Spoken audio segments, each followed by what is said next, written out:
Hello everybody, welcome to day 5. Many of you are in the groove and I'm excited to hear what's going on. So if you've already got several days of data underneath you, you woke up a few times in the morning, you see what's going on with your blood glucose in the AM, and you see what's going on, before you eat, after you eat, great. That's when you add in that first strategy that we talked about yesterday. That is, make sure you get enough protein at each meal. How much protein? Again, guys, that would be 3 containers. That's 3 8.5-ounce containers. Again, the whole point of the UTC is not to make you eat containers out of containers for the rest of your life, right? It's for you to recognize this is what a serving of protein looks like. I don't care if you have it over the course of 3 meals, 1 container each meal, 4 meals, 5 meals, 6 meals. Remember, if your goal is to build muscle over time, which that should be most people's goals, because the benefits of building muscle over time has been proven time and time again in terms of quality of life and aesthetics. As we get older, it's harder and harder to build muscle. So if I were you, I would spread food out over the course of the day. If, like I said in that interview with Mike Nelson, the problem is that we have opposing goals, right? So if you're gonna eat once a day, that has benefits for longevity, there's no doubt. How much benefit? We don't really know. We don't really know, and it's debatable how long that is. When you account for everything else, are you doing everything else right? Are you exercising? Are you breathing right? Are you getting enough sleep? Are you doing all these things? And now you eat over the course of the day where you're eating protein and pushing up that mTOR pathway that we talked about, not to get too technical, but again, when you're on 2 opposite ends of the extreme, I just want everybody to understand that if your goal is to live forever, it may be a good idea to eat much less food and eat once a day, and don't do super intense exercise, right? So just sort of live like a yogi, if you will, as opposed to the quality of life. The other side is getting all those beneficial hormones, getting the muscle on your body and whatnot. But the question is, on that other side, if you're doing all the things you're supposed to do in terms of breath work and sleep, etc., how much longer do you really live? Nobody really knows. It's hard to say. But what we do see is the result of these things on your body over time, meaning the stress of this stuff on your body. Long story short, guys, is that at the end of the day, almost all disease comes down to oxidative stress. Remember, we did a whole entire 40-day challenge on oxidative stress. How do you cause oxidative stress? Lots of ways, right? Lots of ways. But the main way that we're focusing on here is through overeating. Via overeating, you're causing longitudinal oxidative stress. You can cause it acutely at 1 meal and cause oxidative stress that way. Remember, we talked about that if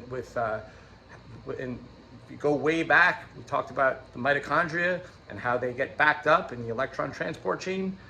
That's acute oxidative stress. But if you do it over time, that overfeeding creates oxidative stress. And guess what? It's relevant to what we're talking about, because one of the things you see here is elevated blood glucose levels. Because like we talked about yesterday, we talked about how, like a wet sponge, a soaking wet sponge, you can't put any more glucose in there. Insulin can't do its job. It's already soaking wet.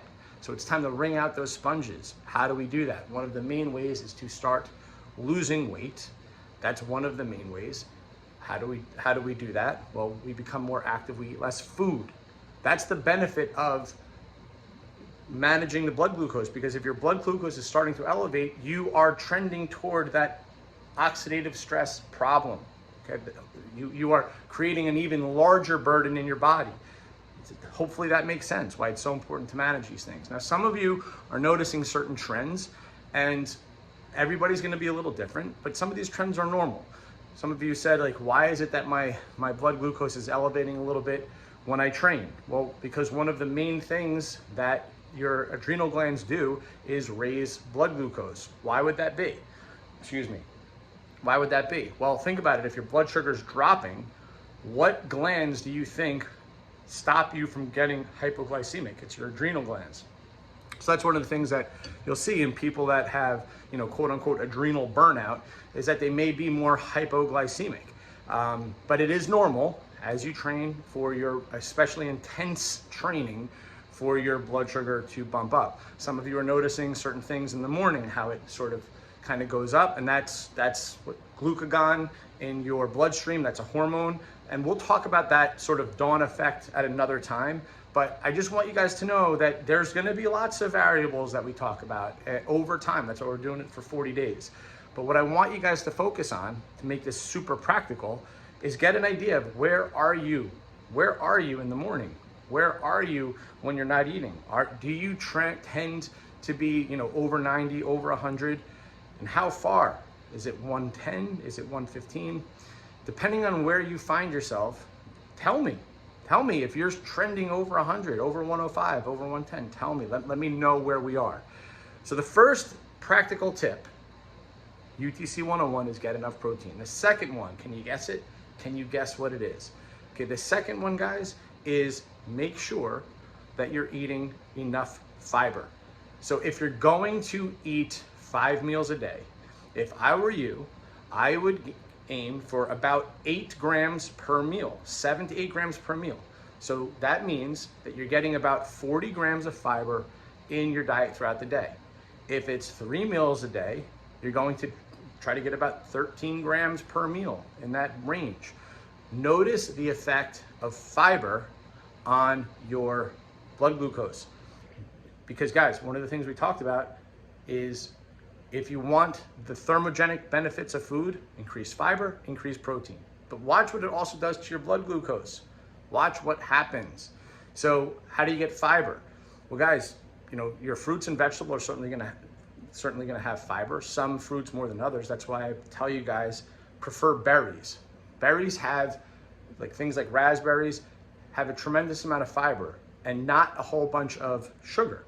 You can do your research on this, but you guys already know we've talked about this. Lemons and limes have much less sugar as well, but if you're juicing them, you're not going to get the fiber.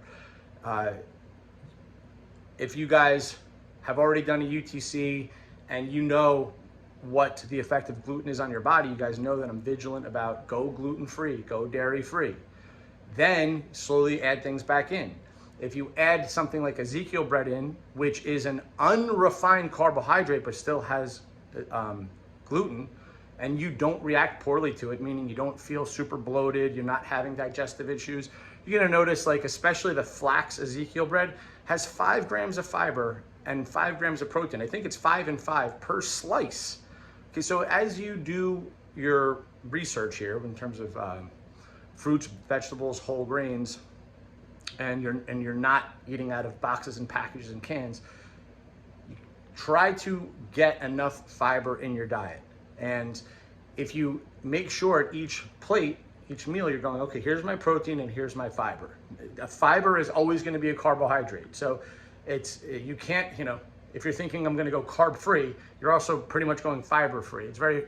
They're one and the same thing, right? So you're also going to notice on the package, you'll see soluble and insoluble. Try to get about the same amount of both. So nuts and seeds are also going to have fiber in them. They're also going to have some protein in them. But if you have your UTC manual, if you open it up and you look at carbohydrates and as well as some of the fats, most of those carbohydrates are going to be higher fiber carbohydrates with both soluble, some insoluble, and the fats, same thing. So let's try to make sure that we're getting enough fiber in each meal, and you'll notice for yourself, wow, look at this effect that it's having on my blood glucose. Okay, so that's your second thing to try, and then we're going to try a third thing and a fourth thing, and you guys will start to guess, hey, aren't these things covered for 18 years at Fit for Life?